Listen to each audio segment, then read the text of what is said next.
그래서 스승의 주간으로 지금 지내고 있습니다. 다음 주는 또 위슬리 회심주일이고 그렇습니다. 인생에서 중요한 세 가지 만남이 있는데, 이성의 만남, 이 부부가 만나는 만남 굉장히 중요합니다. 이 중에서도 나 정말 부인 잘 만나서 또 남편 잘 만나서 행복하다, 그런 사람이 있고, 아휴 내가 어쩌다 저 왼수를 만나서 인생이 이렇게 꼬이는가, 아마 그런 분도 여기 계실 거예요. 그 만남 굉장히 중요합니다. 친구와의 만남 굉장히 중요하죠. 어떤 친구를 잘 만나서 덕을 봐갖고 성공하는 사람들이 있고, 또 친구를 잘못 만나서 사기를 당해가지고 망하는 사람도 있고, 친구의 만남 그것도 굉장히 중요합니다. 또 하나의 만남이 있는데, 그건 스승의 만남이에요. 선생을 잘 만나서 잘 지도를 받아서 좋은 인격을 가지고 좋은 길로 인도함을 받는 사람이 있고, 또 잘못 만나서 함정에 빠지는 이런 그런 사람도 있습니다. 스승의 만남은 나의 인격을 만들어주는 것이고, 나의 정신적인 세계를 형성해주는 결정적인 영향을 주는 분이 바로 스승과의 만남입니다. 나를 물론 육체를 키워주신 분은 부모고, 그리고 나를 가르치고 인격을 형성해 주신 분은 바로 스승입니다. 한 인간이 완성되는 데는 그 배후에 누가 있느냐, 누가 그를 이렇게 감싸고 있느냐에 따라서 그 인격이 달라집니다. 베드로 같은 사람은 예수님을 만나가지고 정말 보잘것없는 베드로가 전 인류의 최고의 이름을 날리는 그러한 사람이 됐죠. 물론 타종교지만 공자에는 안현이라는 사람이 있었고, 또 내일 모레는 석가탄신일인데 아난이라는 사람이 있어서, 또 소크라테스에게는 플라톤이 있어가지고 그들의 스승을 통해서 그들이 유명해지는 그러한 모습을 볼 수가 있습니다. 저도 어렸을 때에 누구나 다 그렇지만 제게 많은 영향을 준 분이 있는데, 그 책을 통해서 영향을 주는데 가장 큰 영향을 줬던 사람은 상록수라는 것이었고, 그리고 인도의 깐디였고, 성 프란시스코였고, 톨스토이였고, 그리고 슈바 있죠. 이런 사람들이 제 어렸을 때에 저를 많이 변화시켜줬고, 또 새로운 세계를 보게 했고, 나의 스승 바로 그분들이었습니다. 젊어서 이들을 좋아하는 이들과 같이 어울려서 밤을 새면서 토론을 했고, 그래서 나의 삶이 정말 그들의 삶을 본따서 흉내라도 내고 싶어서 제가 어렸을 젊은 나이에 농촌 계명 그 운동을 하게 됐고, 야학을 하고 문명퇴치 사업을 해야 된다는 그런 절대적인 사명을 받고 시골에 내려가서 이제 몸소 행동으로 본을 보이는 그런 삶을 살았습니다. 하나님이 저의 인생을 축복해 주신 원인은 저는 그렇게 봐요. 그때 제가 서울에서 그냥 사업도 하고 아주 괜찮게 잘 살았는데, 배는간에 성령이 저에게 강하게 감동을 줬어요. 그래서 시골에 내려가서 이 일을 시작을 할 때 그 결단을, 이건 도저히 아무도 내 주위에서 한 사람도 인정하지 않는, 미쳤다고 할 정도로 내가 그런 결단을 하고 시골에 내려간 것이, 내 인생을 하나님이 한번 그때 너는 내 말을 잘 순종하는구나, 한 번의 결단이 제 인생길을 지금까지 복의 길로 인도하시는 하나님인 것을 저는 믿습니다. 한 번의 결단, 정말 이것은 하기 어려운 결단을 한 그 결단이 하나님 앞에 상달이 됐고, 그 하나님은 그것을 보시고 저의 인생길을 지금까지 축복의 길로 인도하시는 줄로 믿습니다. 지식이나 전달하고 교과서에 강의나 하는 그런 선생은 세상에 많이 있죠.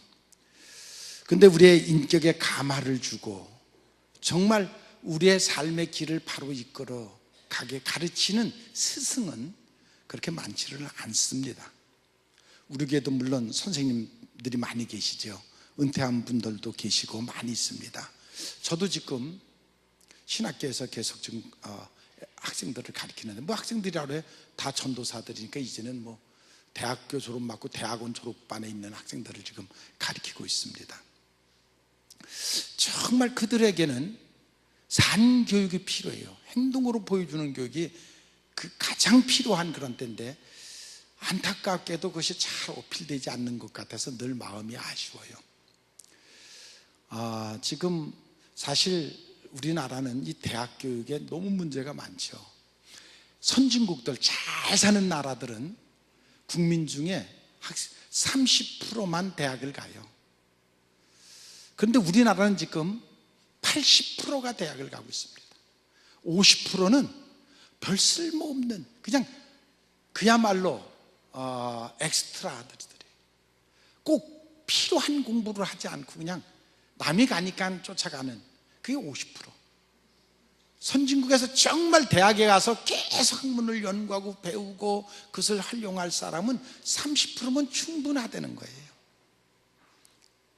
우리나라도 이제 멀지 않아 점점 줄어들어서 30%까지 줄어들 거예요. 지금이 포화 상태, 가장 필요 없는 사람들이 대학에 다 모여가지고 그냥 남 대학 가니까 나도 간다 하고 온 대부분이 그런 사람들로 지금 가득 차 있어서 지금 이게 큰 문제가 되고 있죠. 맹자가 말하기를 자기 인생에 3가지 기쁨이 있는데, 첫째는 가족이 함께 즐거워하는 기쁨, 그 기쁨이 크고, 두 번째로는 하늘을 향하여 부끄러움 없이 사는 자기 인생의 삶이 두 번째 기쁨이고, 세 번째로는 그 똑똑한 학생들을 가르치는 기쁨, 그 기쁨이 자기 인생의 3가지 기쁨이다, 그런 얘기를 했습니다. 교육이라는 건 참 중요하죠. 나라가 바로 세우려면 교육이 잘 돼야 됩니다. 어떻게 보면 선생님들은 교육자들입니다. 농사를 짓는 농부와 같이 그렇게 교육하는 그 책임, 큰 책임을 갖고 있습니다. 최고의 투자는 사람을 가르치는 것이라고 그랬는데, 아무튼 우리에게 주어진 그 스승의 사명, 그것은 막중한 사명이고, 그냥 로봇 모양 이렇게 지식이나 전달하는 그런 사람들이 아니라 정말 앞장서서 개척해 나가면서 이끌어가는 그러한 사명을 가지고 가르쳐야 되겠다 하는 것이죠. 이것이 교회 학교의 교육입니다. 어린아이들에게 엄청난 영향을 줄 수 있는 것이 교회 학교 선생님들입니다. 교회 학교 선생님의 잘못된 한 말이, 또 한 모습이 한 영혼을 영원히 지옥으로 빠지게 하는, 상처를 주고 아픔을 줘서 완전히 교회를 떠나가는 그러한 경우도 많이 있습니다. 사람을 만나보면 자기 주일학교 때 그 선생님 때문에 상처받아갖고 교회 안 나온다는 그런 사람들이 많이 있습니다. 교회 학교 교육은 이론이 아니라 행동입니다. 그것이 보여져야 된다는 것이죠. 아무튼 제가 청년회 때 성령의 감동을 받고 결단을 하고, 우리 어머님도 반대를 하고, 제가 시골에 내려가 있으면 차 갖고 와서 이삿짐 다 싣고 집으로 가시고, 또 가서 사놓으면 또 3번을 그렇게 하시더니 결국은 그냥 용납이 됐는데, 아무튼 그런 결단을 갖고 농촌 계몽 사업을 시작을 했습니다. 그래서 그때는 야학을 하면 애들이 돈이 없어서 학교를 못 가는 애들이에요. 그래갖고 공책, 책 다 사줘야 되고, 아무튼 그러한 때예요. 그때 저희 집사람이 그 학교에서 음악 선생을 했었댔어요. 그런데 어느 때 보면 뭐 출장 갔다 그래서 보면은 서울에서 공책을, 그냥 그 무거운 공책을 잔뜩 사갖고 와갖고 애들을 돌려주는 그런 모습을 보았고, 또 바닥이 좋지 않다 그러니까 아마 그 한 달 월급 다 들었을 거예요. 장판을 사다가 다 깔아주고, 그렇게 선한 일을 하는 바람에, 그런 바람에 제 눈에 띈 거예요. 그 평생 팔자가 폈잖아. 예? 그렇게 선한 일 몇 번 하더니 저를 만나가지고, 그런 복이 어디 있어요? 그런 복이. 예? 예, 평생 팔자가 피는 복을 받았잖아. 아멘? 아닌 것 같은 사람도 있는데 그런 복을 받았어요. 내가 하나님 앞에 한 번의 결단이 하나님의 인정을 받았고, 하나님이 지금까지 나를 축복하듯 또 그 선한 일에 헌신하고 봉사하니까 하나님이 또 저를 만나게 해주셔서, 그래서 평생을 사모자리 아무나 하나요? 예, 그런 복을 받고 살게 하시는 하나님께 감사를 드립니다. 정말 저는 감격하고 살아요. 하나님이 저의 인생을 개입하셔서 이끌어오심에 저는 늘 하나님 앞에 감격하고 살아요. 며칠 전에도 저기 체육대회가 있다고 저보고 와서 축사라고 해서 제가 그랬어요. 제 인생 40년 목회했는데 지금 생각하면 목사가 된 게, 다 목사들이죠. 목사가 된 게 얼마나 큰 축복인지, 목사로 한 평생을 마치는 것이 얼마나 감사한지 나는 감격하고 산다. 여러분들 목회하다 힘들어도 절대로 늘 감사하면서 하나님 앞에 그런 마음 갖고 살아라, 그런 얘기를 했습니다. 아무튼 너무나도 감사하고 복된 삶을 살았습니다. 지금도 그래서 그 일을 했더니 지금도 포천에 가면 그냥 저보다 더 늙은 사람도 와갖고 선생님 하는 거 보면 그때 사람이에요. 그러니까 너무, 그리고 뭔가 도와주려고 하고 또 서로 대화하고 싶어 하고 너무 감사한 인생을 지금 살아가고 있습니다. 그러니까 우리가 뿌린 씨는 결코 헛되지 않고 반드시 거둔다는 것입니다. 그런가 하면 또 슬픈 것은 불순종의 삶이에요. 먼저 지난 화요일 그 스승의 날인데 포천에 있는 지금 60이 됐죠. 그 전화가 왔어요. 주일학교 선생을 하면서 반주를 했던 아주 신앙이 좋은 착한 그런 처녀였댔어요.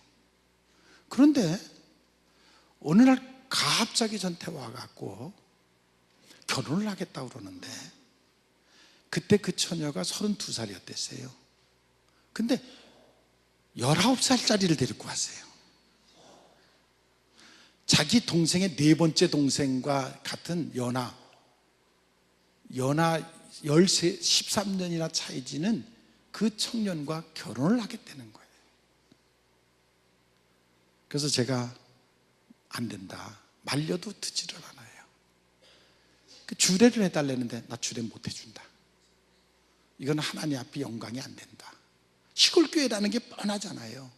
그것 때문에 네가 지금 하나님 앞에 얼마나 큰 영광을 가리는지를 알아야 된다. 결국은 주례를 안 해줬더니 옆에 교회로 가갖고 옆에 교회 목사님한테 주례를 받고 결혼을 했어요. 그러고 나서 저는 이제 잊어먹었는데 지금 60이 다 됐죠 벌써. 근데 그날 전화가 와가지고 엉엉 울어요. 막 그냥 엉엉 우는 거예요, 전화를. 나중에 보니까 그 사람이에요. 지금 60이 다 됐으니까, 그때는 처녀였으니까. 왜 내가 그때 목사님 말씀을 안 들었는지 모르겠어요. 왜 목사님이 그렇게 극구 반대를 했는지 내 그 의도를 모르고 그 말씀 안 듣고 결국 그와 결혼하고 살았더니 결국 얼마 안 가서 그 사람은 바람났고 재산은 다 부도나서 다 빚만 지금 자기가 잔뜩 짊어지고 또 다른 여자하고 지금 옆에 동네 가서 살고 있대요. 왜 내가 그때 목사님 말을 안 들었는지 평생을 내가 이렇게 후회하고 눈물로 살아가고 있습니다. 그리고 전화를 했어요. 그거 어떡하겠어요? 여러분, 심은 대로 거둬요. 콩 심으면 콩 나는 거예요. 내가 심은 대로 거두는 거예요. 내 인생은 지금 내가 과거에 심어놓은 열매이고 지금 여러분들이 무엇을 심든지 여러분들의 미래에 거둘 열매예요. 여러분들이 지금 어떤 인생을 어떻게 살아가느냐, 무엇을 심느냐, 굉장히 중요한 것이에요. 여러분들이 지금 생각을 심어놓고 말을 심고 그것이 바로 행동으로 옮겨지는 것이고 그것이 결국은 여러분들의 인생에 열매로 거둔다는 이 사실을 여러분들은 기억해야 돼요. 나의 지금 이 모습은 과거에 내가 심어놓은 모습인 것을 결코 잊어서는 아니 돼요. 악을 심어놓고 축복을 거두려고 하면 그것은 스스로 속이는 것이에요. 하나님을 만홀히 여기는 것이에요. 하나님은 절대로 그런 하나님이 아니에요. 여러분, 여러분들의 청년 시절에 심어놓은 것이 노년에 거두는 것입니다. 야곱이 청년에 부모를 속였더니 자기가 늙어서 자식들에게 자기가 그 속임을 받았어요. 그것이 바로 심은 대로 거두는 것이에요. 여러분들이 현세에 무엇을 심든지 이 땅에서 심어놓은 것이 천국에 가서 열매로 거둬집니다. 멸류관으로 거둬집니다. 반드시 거둬져요. 그건 성경이 우리에게 한 약속이에요. 우리는 그것을 믿는 사람들이에요. 오늘 성경에 보면 두 가지 심는 것이 있는데 하나는 육신을 위해서 심는 것이에요. 육신만 바라보고 이 세상만 바라보고 이 세상의 것만 관심을 가지고 육신의 안일함과 편안만을 위해서 이 땅에다 소망을 두고 살아가는 삶은 육에 속한 사람들, 육신을 위해서 심는 사람들이에요. 그런가 하면 성경에 보면 영혼의 씨를 심는 사람들이 있다, 영적인 것을 심는 사람들이 있다라고 말하고 있어요.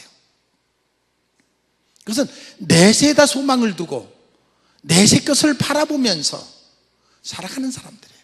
비록 이 땅에서는 힘들고 어렵다 할지라도 하늘에다가 소망을 두고 희망을 두고 그리고 살아가는 그러한 사람들이에요. 어떻게 그렇게 할 수 있습니까? 아니, 성령의 감동을 받으면 그렇게 할 수 있습니다. 성령이 여러분들과 함께하면 이 땅만 보이지 아니하고 내세가 보이고 천국이 보이고 거기다가 희망과 소망을 두고 살아가는 그러한 삶인 것입니다. 이 땅이 비록 힘들고 어렵다 할지라도 천국의 소망을 갖고 사는 사람들은 결코 낙심하거나 좌절하지 않아요. 왜? 이 땅은 잠시 있다 가는 것이에요. 천국은 영원한 것이에요. 거기에 소망이 있기 때문에 거기다 행복을 두고 이 땅에 비록 힘들고 어려워도 용기 있게 좌절하지 않냐고 살아갈 수가 있어요. 소망이 있는 사람은 약자가 강해질 수가 있고, 가난하지만 비록 꿈을 가지고 살아가고 있고, 병들지만 소생의 그 빛을 가지고 살아가는 사람들이에요. 희망이 있는 자는 얼굴을 보면 알아요. 미래의 꿈을 품은 자들은 얼굴을 보면 알아요. 그에게는 용기가 있고 의지가 있어요. 결코 그들은 타락하지를 않아요. 절망은 어리석은 자의 결과예요. 그러나 희망은 지혜로운 자의 결과예요. 그리스도인들은 언제나 희망을 갖고 살아야 됩니다. 영원한 희망이 우리에게 천국에 있습니다. 그래서 성경은 말하기를 만일 우리의 장막집이 무너지면, 육신의 집이 무너지면 결코 무너지지 않는 천국에 지어진 영원한 집이 있느니라. 여러분 믿습니까? 그리스도인들은 거기다 희망을 두고 살아가는 것이에요. 마귀는 끊임없이 우리를 유혹합니다. 천국은 없어. 육신이 전부야. 이 땅이 전부야. 그저 여기서 즐겁게, 여기서 행복하게, 여기만을 바라보고 살아. 마귀는 끊임없이 우리를 무너뜨립니다. 그리고 여기에 소망을 두고 살아가라고 속삭이고 있습니다. 그러나 희망을 가지고 여러분들은 기도하십시오. 기도하는 사람들은 희망을 본 사람들입니다. 내세를 본 사람들입니다. 성경이 말하듯이 그런 사람에게는 협력하여 선을 이루는 것을 믿으시기를 바랍니다. 정말 종말이 와도 한 그루의 나무를 심는 그러한 심정을 가지고 끊임없이 기도하는 여러분들이 되시기를 바랍니다. 우리가 때로는 이 세상에서 비난을 받습니다. 왜? 우리가 영적인 사람들이기 때문에 세상 사람들이 생각하지 못하는 것을, 세상 사람들이 보지 못하는 것을 보고 그리고 살고 있기 때문에 그게 성령에 사로잡혀 살고 있기 때문에 때로는 이 세상에서 우리를 이해하지 못하고, 왜? 삶의 목적이 달라요. 살아가는 방법이 달라요. 그래서 때로는 우리가 오해를 받을 수도 있습니다. 그러나 여러분, 그렇다고 해서 낙심하지 마시고 언제나 성령의 인도하심을 받고 살아가는 여러분들이 되시기를 바랍니다. 바울도 낙심할 때가 있었습니다. 그러나 그때마다 성령이 그를 위로해 줬고, 두려워하지 말라, 낙심하지 말라, 내가 너와 함께함이라는 그 음성을 들었고, 그래서는 그는 좌절하지 않았습니다. 여러분도 이 음성 붙잡고 살아가는 여러분들이 되시기를 바랍니다. 하나님이 함께 하시면, 그것을 믿으면 여러분들이 늘 기쁨이 넘치는 그리스도인이 될 줄로 믿습니다. 그것이 바로 그리스도인의 삶입니다. 자, 여러분들은 마음의 밭에 무엇을 심고 있습니까? 여러분들의 머릿속에 무엇을 생각하고 있습니까? 그것을 심는 대로 결국은 반드시 거둔다는 사실을 기억하셔서 여러분들이 부활의 꿈을 심으시고 승리의 씨를 심으시고 그리고 행복의 씨를 심고 긍정적인 씨를 심는 그러한 여러분들이 되시기를 바랍니다. 그래서 여러분들의 삶 속에 큰 변화가 일어나기를 바랍니다. 늘 목회를 이렇게 오래 하면서 이제 느끼는 느낌이 있습니다. 나는 이제는 육의 사랑과 영의 사랑을 구분할 줄 알고, 어떤 것이 육의 일인지 영의 일인지도 구분이 됩니다. 여러분들의 삶이 정말 하나님의 말씀에 붙들려서 변화되는 모습을 보면 자식이 잘 크는 것 같은 기쁨이 있고, 지지부지하고 아무리 설교를 해도 변화되지 않고 어제가 오늘이고 오늘이 내일이고, 그런 모습을 보면 때로는 왜 목회를 해야 되나 하는 그런 스스로 좌절하는 그런 때가 너무 많이 있습니다. 그게 목회자들에게는 가장 힘든 일이에요. 목회가 힘들다고 하니까 우리 지방에서 작년에 은퇴하신 목사님이 계세요. 그래서 그분이 은퇴하신 후에 그 전에 저기 속초 위에다가 밭을 2,000평을, 여기 산골짜기에다가 2,000평을 사가지고 이번에 은퇴하면서 바로 그곳에 내려가서 지금 농사를 짓고 있는데, 작년에 고추 농사를 져가지고 1,000만 원을 벌었대요. 고추 농사를. 그러니까 어떤 우리 가까운 목사님이, 친구 목사님이 갔다 와갖고 저한테 그런 얘기를 하더라고요. 그래서 그 목사님께 농사 지는 거 힘들지 않느냐 물어봤더니, 이 사람아, 내가 목회도 한 사람인데 뭐 농사 짓는 게 어렵냐고. 내가 목회도 한 사람인데 무슨 농사 짓는 게 어렵느냐고. 농사 짓는 건 그건 쉬워. 목회하는 것에 대하면 그건 뭐 힘들 게 하나도 없어. 그런데 참 감사한 것은 그 땅이 이번에 고속도로가 글로 나면서 5만 원 주고 샀는데 50만 원짜리가 됐대요. 또 이 소리 듣고 부동산 투자할 사람들도. 그래갖고 요즘은 아주 기쁨이 충만해가지고 농사 짓는 것도 재밌고, 하나님이 보너스 주신 것에 대해서도 감사하고, 그렇게 기쁨으로 살아간다는 얘기를 들었습니다. 목회하는 일, 사람 키우는 일, 사람 가르치는 일, 결코 쉬운 일이 아닙니다. 매일매일 여러분 기도로 씨를 심으시기 바랍니다. 기도는 바로 씨를 심는 것입니다. 꿈이 있으면, 소원이 있으면 그것을 붙잡고 그 씨를 심는 것입니다. 기도해야, 씨를 심어야 열매를 거둘 거 아닙니까? 그리고 회개하는 것은 바로 그 잡초들을 뽑아내는 것과 같습니다. 씨를 심었으면 주위의 잡초들을 뽑아야 그 곡식이 잘 자랄 거 아닙니까? 그런데 기도도 하지 않고 열매를 거두려고 하면 그 열매가 거둬집니까? 씨를 심어야 열매를 거둘 거 아닙니까? 기도는 바로 그 씨를 심는 것이에요. 하나님께서 심어라, 그러면 내가 열매 맺게 해준다, 약속을 했음에도 불구하고 안 심지 않습니까? 여러분들이 기도하는 가운데 씨를 심으시고 소원을 심으시고, 그리고 열심히 회개하여 잡풀을 다 뽑아내고 개간하고, 그래서 수확하는 열매를 맺는 그런 여러분들이 되시기를 바랍니다. 마지막으로 씨를 심는 것, 그것은 좋은 생활 습관을 말합니다. 여러분, 우리의 생활 습관, 좋은 생활 습관을 가져야 되는데 그 중에 가장 중요한 것은 신앙에 대한 좋은 습관입니다. 우리가 육신적인 여러 가지 습관들이 많이 있지만 신앙에 대한 좋은 습관을 갖는 것, 그거 굉장히 중요합니다.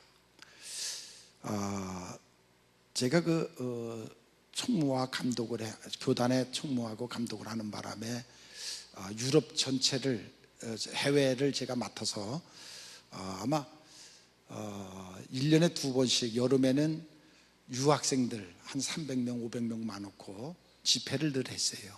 겨울에는 1월 달에는, 구정 때는 그 유럽에 있는 교회 집사님, 권사님, 장로님들, 임원들을 많고 그것도 한 200~300명 많고 늘 훈련을 하고, 그래서 10년간을 그 1년에 2차례씩 계속 그 일을 했었댔어요. 그러면서 제가 이렇게 각 나라가 다 오니까요, 뭐 스위스, 독일, 뭐 오스트리아, 뭐 하긴 영국서부터 그 유럽에 있는 전 나라, 또 아프리카 그쪽에서부터, 또 동독에서부터 그 다 이렇게 오는데, 내가 아주 인상 깊게 남는 게 독일에서 온 사람들이에요. 한국 사람들인데 독일 가서 오래 살고 나니까 독일화 됐는데, 우리가 가면은 저 물컵을 갖다가 일회용을 갖다 잔뜩 쌓아놓고 마음대로 쓰게 해요. 근데 독일 사람들, 독일에서 오신 한국 사람들은 물컵에다 자기 이름을 써가지고 옆에다 차고 다녀요. 4일 동안을, 그 일회용 컵을 4일 동안 계속 자기 컵만 써요. 일회용인데, 근데 4일 동안 써요. 자기 이름 써놓고. 근데 다른 나라에서 온 사람들은 그냥 한 번 쓰고 버리고 한 번 쓰고. 근데 독일에서 온 사람들은 다 똑같아요. 굉장히 제가 그걸 인상 깊게 느끼고 있어요. 독일 잘 사는 나라예요. 그런데 그렇게 하고 있어요. 그래서 독일이 통일된 게 그냥 된 게 아니라 저 국민성이 독일을 통일시켰구나. 국민들이, 근데 다른 일도 같아. 마찬가지네. 독일 가서도 몇 번 자고 그러다 보면 우리나라는 너무 덥게 하고 자는데 거기는 옷 잔뜩 끼워 입고 자야 돼요. 가난해서가 아니에요. 그들의 사는 모습을 보면서 너무 많은 것을. 또 하나 지금 감동받은 것은 네덜란드 갔을 때에 길에 가면은 자전거가 이렇게, 우리 버스 정류장이 있듯이 자전거 정류장이 있어요. 그래갖고 자전거가 그 안에 가보면은 몇십 대씩 이렇게 다 진열돼 있어요. 그러니까 내가 가고 싶은데 아무 때나 그 자전거 타고 가면 되는 거예요. 그래서 내가 간 자리 옆에다가 또 그 정류장에다 그 자전거를 두고 가면 되는 거예요. 그 정부가 그렇게 움직이는 거예요. 정부가 다 수리해 놓고, 그리고 갖다 놔서 아무나 그냥 자전거 타고 아무 데나 자기 가고 싶은 데 가갖고 그곳에다가 두고, 그 정거장에다 두고 자기 집 들어가면 되는 거예요. 그러면 또 그렇게 그게 전 시내에서 뱅뱅뱅 도는 거예요. 편리하게. 그래서 제가 그걸 보고 나도 이제 한국에 가서 그렇게 해야 되겠다. 그래갖고 사실 성남에 와서 여기 와서 그걸 하려고 했더니 안 되는 게 있는데, 성남은 산이 너무 많아가지고 자전거 타고 다닐 수가 없어요, 여기는. 그리고 아무리 사놔도 그거 금방 없어질 거예요. 그게 국민정신이에요. 굉장히 편리하게 사는 그런 모습을 볼 수가 있습니다. 여러분, 우리가 두려움이 없는, 정말 믿음 안에서, 여러분들이 말씀 안에서 살아가는 좋은 습관을 갖는 여러분들이 되시기를 바랍니다. 그래서 정말 하나님 앞에 쓰임받는 여러분들이 되시기를 바랍니다. 우리 성도라고 그러면 우리 성도가 분명한 신앙 습관이 있어야 돼요. 저는 먼저도 말씀드렸지만 첫째는 주일은 반드시 지켜야 돼요. 10의 하나는 반드시 드려야 돼요. 그것이 그때서부터 나는 그 사람이 믿음 있는 사람, 성도다, 그렇게 인정을 해요. 그것은 분명히 기초가 돼 있어요.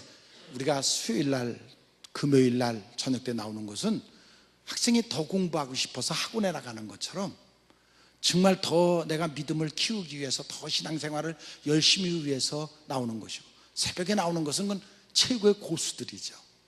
새벽마다 나서 기도하는 사람들은 그건 아무나 하는 건 아니죠. 아무튼 여러분들의 신앙이 좀 더 하나님의 말씀을 순종하고 좀 더 하나님의 말씀을 따르고 그것이 살아가는 삶이 생활화돼야 돼요. 습관화돼야 돼요.